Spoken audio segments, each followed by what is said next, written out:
नमस्कार दोस्तों, कैसे हो आप सब। उम्मीद है आप सभी अच्छे होंगे।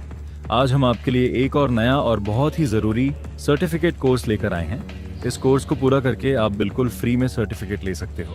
अगर आप मेडिकल लाइन से जुड़े हुए हो तो यह सर्टिफिकेट आपके सीवी और रिज्यूमे के लिए काफ़ी फायदेमंद रहेगा और जॉब के लिए अप्लाई करते समय भी काम आएगा।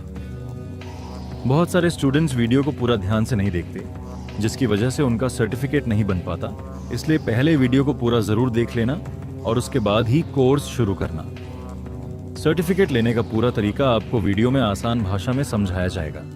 अगर आप हमारे चैनल पर पहली बार आए हो तो चैनल को सब्सक्राइब कर दो और बेल आइकन भी दबा दो, ताकि हमारी हर नई वीडियो का नोटिफिकेशन आपको सबसे पहले मिल सके।